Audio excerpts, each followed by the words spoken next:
Good afternoon, Dublin. But August of Fair Hearn comes to talk to, especially Sean Will Bowie, and this is Dublin, and that's our GPO.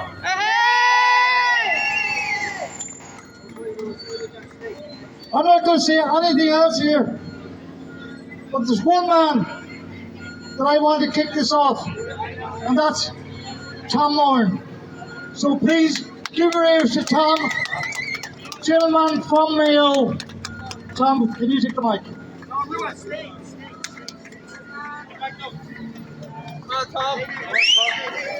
Hoy to Roy Barrera, we know from Mallorca. Anna has always took the popular off. Boy, you. I am delighted to be here.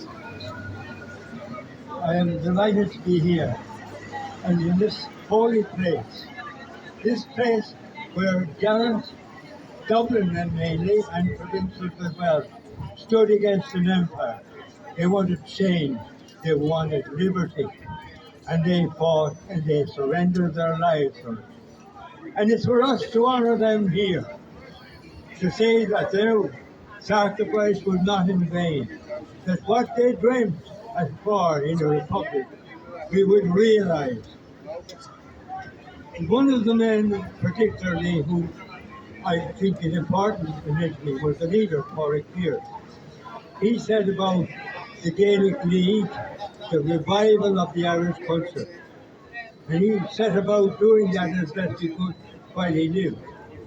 And I see today, I see a revival, an awareness of Irishness. It's music, it's dance, it's flag, the whole way of life, the idea of being Irish in a special way. And I think it's very gratifying to see that grow.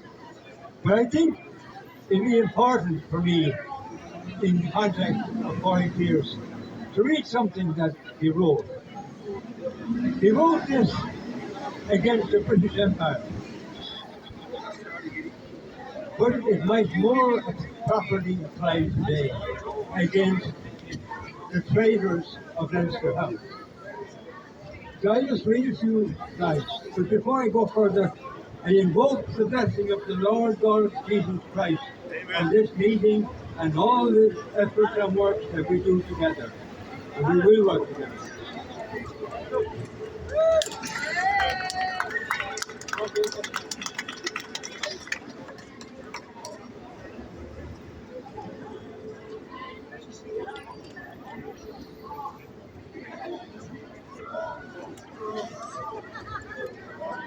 And now I speak being full of vision.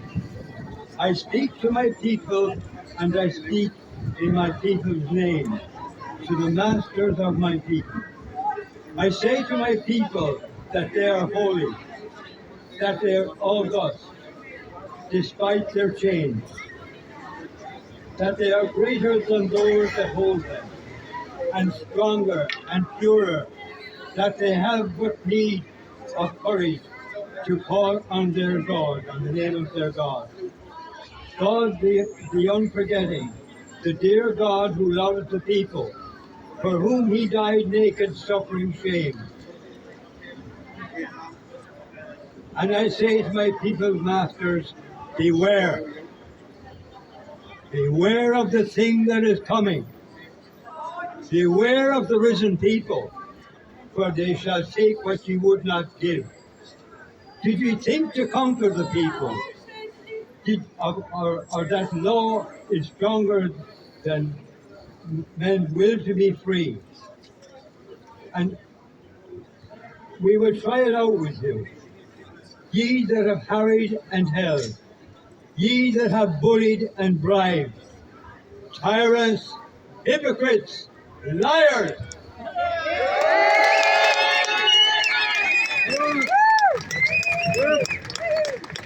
I'm here to see I won't Hello, Tom. overload this. But we're here essentially to deal with the pressing issue of housing in our country. And it has now become clear to all of us that housing shortage is a government policy. It is a lever to force us to immigrate. If we can't have housing for our children to grow up in, the only option left is to immigrate. And this is government policy. And we will oppose it to the extreme limits. If the government has any concern, really, these landlords, they would already have set up a housing task force, a proper body that would deal with housing as a unit. But they don't. Nor will they. So, as far as I'm concerned, the government itself has no care. Now, we may also have forgotten that our government issued approval for a COVID-19 vaccine. And that all of us here are suffering as a result of what happened in 2019. And they are guilty, in fact, of mass murder or an extreme use of force and power.